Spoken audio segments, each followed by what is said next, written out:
नमस्कार, मैं doctor Ashish Kumar Shringi, department of drawing and painting, government college Bundi. Students, हम बात कर रहे हैं थ्योरी में भारतीय चित्रकला के इतिहास की। भारतीय चित्रकला का जो इतिहास है वो प्रागैतिहासिक काल से लेकर और आधुनिक काल तक अनवरत क्रम से चल रहा है। भारतीय चित्रण कला परंपरा की बहुत समृद्ध परंपरा रही है। कई उतार चढ़ाव, कई दौर से कला गुजरी है और अपने आप को समृद्ध करती हुई आज भी ये अनवरत चल रही है। भारतीय राजनीतिक और ऐतिहासिक क्रम में भारतीय कला ने बहुत उतार चढ़ाव देखे, जिसमें इस कला ने पतन के बहुत दंश झेले। भारत जो था वो अलग अलग समय पर बहुत से आक्रमणकारियों का आधिपत्य यहाँ पर रहा। खास तौर से अंग्रेज जो शासन था, ईस्ट इंडिया कंपनी के नाम से, जिसने भारत में अपना प्रभुत्व स्थापित किया, उस दौर के बाद भारतीय कला लगभग मृतप्राय हो गई थी, समाप्त हो गई थी, या यूं कहें कि उसका पतन हो चुका था। उस दौर से गुजरने के बाद भारतीय कला का पुनरुत्थान काल आता है, जिसको हम बंगाल शैली या बंगाल स्कूल के नाम से जानते हैं। उसको हम कहते हैं पुनरुत्थान काल। पुनरुत्थान काल किसका पुनरुत्थान? भारतीय चित्रकला का। भारतीय चित्रकला का पुनरुत्थान काल, इसको हम बंगाल शैली या बंगाल स्कूल के नाम से भी जानते हैं। अब ये 19वीं शताब्दी का उत्तरार्ध था। 19वीं शताब्दी का उत्तरार्ध, 19वीं शताब्दी का उत्तरार्ध,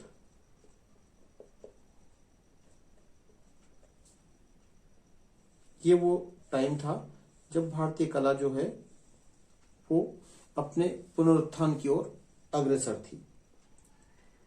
भारतीय जो लघु चित्रण परंपरा थी, उसमें मुगल, राजस्थानी, पहाड़ी आदि शैलियों को छोड़कर ये कला पूर्व और पश्चिम के बेमेल संस्करण से उपजी हुई कंपनी शैली का महत्व इस समय पर बढ़ रहा था।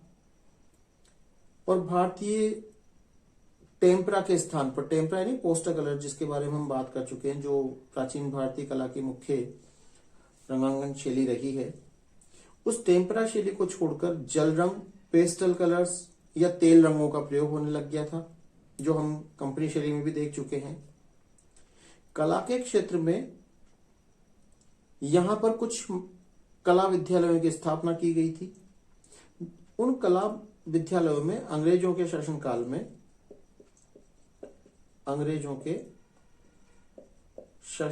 में, कला विद्यालयों की स्थापना हुई।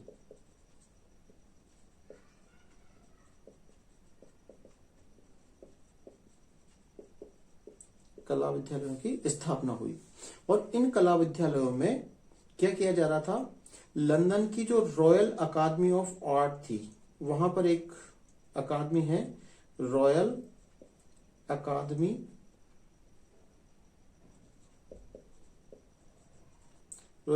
Of art. ये कहां की संस्था थी? लंदन की। इस लंदन की रॉयल अकादमी ऑफ आर्ट की तर्ज पर ही इन कला विद्यालयों में शिक्षा का व्यवस्था की गई। यानी कि ये एक तरह से देखें तो ये यूरोपियन कला की शिक्षा दी जा रही थी, यूरोपियन तरीके से। और दूसरा दौर क्या हुआ था कि फोटोग्राफी का आविष्कार हो गया था। फोटोग्राफी जो थी, वो फोटोग्राफी से कला को बहुत ठेस पहुंची, क्योंकि यहां पर बिल्कुल यथार्थवादी यथार्थवादिता जो थी वो फोटोग्राफी से बहुत इजी हो गया था।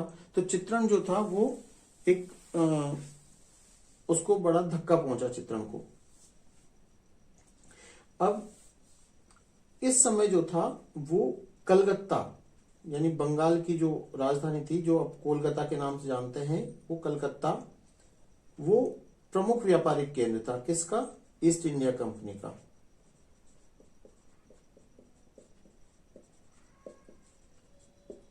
ईस्ट इंडिया कंपनी का प्रमुख केंद्र था कलकत्ता।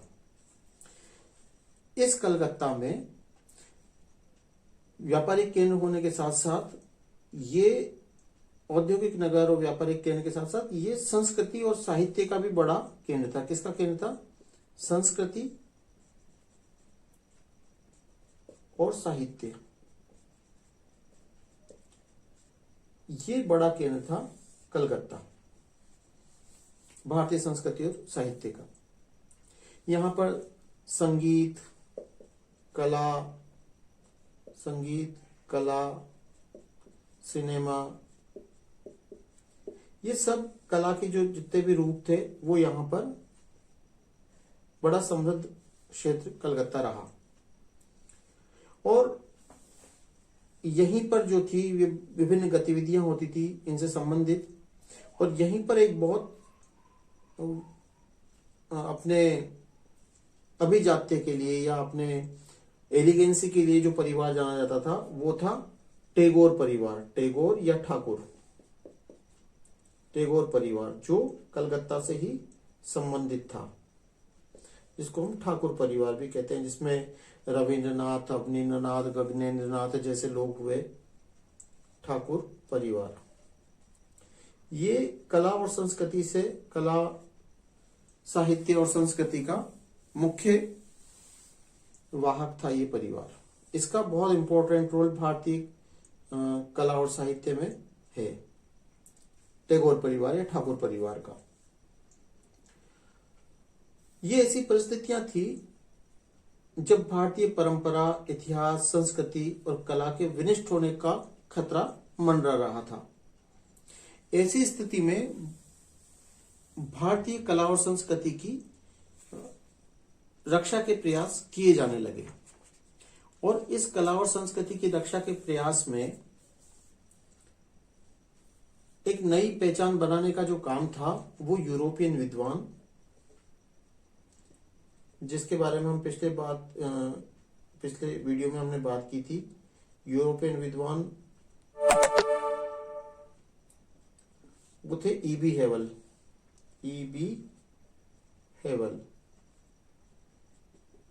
ईबी हेवल ने इसमें अपना बहुत इंपॉर्टेंट रोल प्ले किया। तो 1864 में ईबी हेवल जो थे, 1864 में, ईस्वी 1864 में ईबी हेवल कलकत्ता आर्ट स्कूल के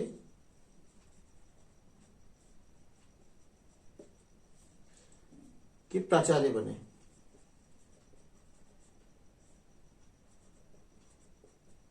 ईबी हेवल जो थे वो 1864 में कलकत्ता आर्ट स्कूल के प्राचार्य बन गए। अब ईबी हेवल जो थे उन्होंने अवनींद्रनाथ टैगोर, जो वहां पर कलकत्ता की ठाकुर परिवार से संबंधित थे, उनको प्रेरणा दी कि भारतीय कला का अध्ययन करें बहुत गहन तरीके से।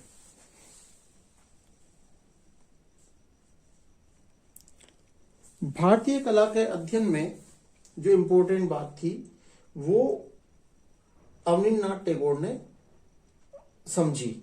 किसकी प्रेरणा से? ईबी हेवल की प्रेरणा से। ईबी हेवल की प्रेरणा से कौन प्रेरित हुआ? अवनींद्रनाथ टैगोर।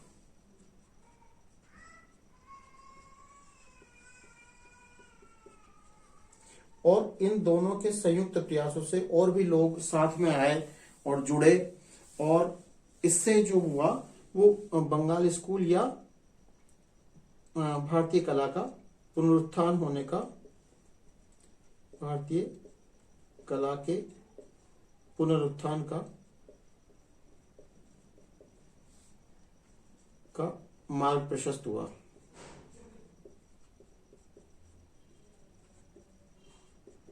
ये बात आपको समझ में आ गई कि ये जो बैकग्राउंड था उससे भारतीय कला आगे चली।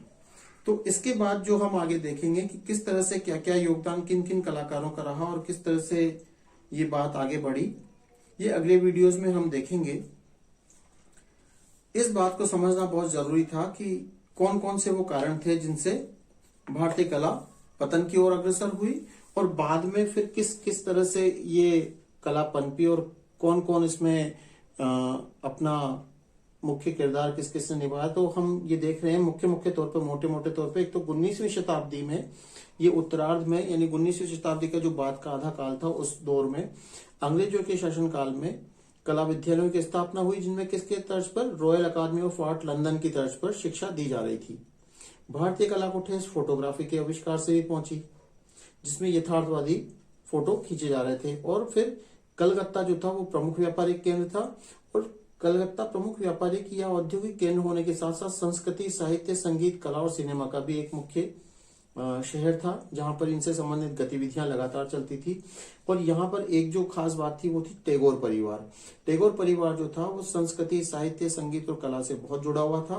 तो इस परिवार का एक बहुत इंपॉर्टेंट रोल भारतीय कला के पुनरुत्थान में रहा, जिसको हम आगे के वीडियोस में देखेंगे कैसे इन्होंने बहुत अपना इंपॉर्टेंट रोल प्ले किया। और फिर एंट्री थी एक ईबी हेवल, अर्नेस्ट बिनफील्ड हेवल। ये यूरोपियन विद्वान थे, लेकिन इन्होंने भारतीय कला के मर्म को समझकर और उसको इम्पोर्टेंस देकर इन्होंने भारतीय कला के पुनरुत्थान की नींव रखी। एक तरह से अगर माना जाए, इन्होंने प्रेरित किया किसको? ईबी हेवल ने प्रेरित किया अवनीन्द्रनाथ ठाकुर को। ईबी हेवल जो थे वो 1864 में, यानी ये 19वीं शताब्दी का उत्तरार्ध हुआ। इस 1864 में ईबी हेवल जो थे वो कलकत्ता आर्ट स्कूल के, जिसकी हम बात कर रखे हैं कि इन्होंने यहाँ पर कला विद्यालयों की स्थापना की थी। कहां पर? भारत में।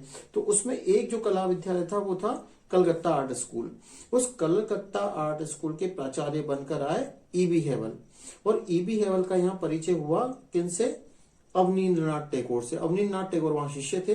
अवनीन्द्रनाथ टैगोर को इन्होंने प्रेरित किया और इन्होंने समझाया, भारतीय कला की महत्ता को समझाया इनको, और इनके संयुक्त प्रयासों से फिर जिस कला शैली का जन्म हुआ वो कला शैली बंगाल शैली या पुनरुत्थान काल की भारतीय चित्रकला कहलाती है। अब ये कैसे हुआ ये हम अगले वीडियो में देखेंगे, तो आप इसको पढ़ें और समझें। आज के लिए इतना ही। Thank you very much.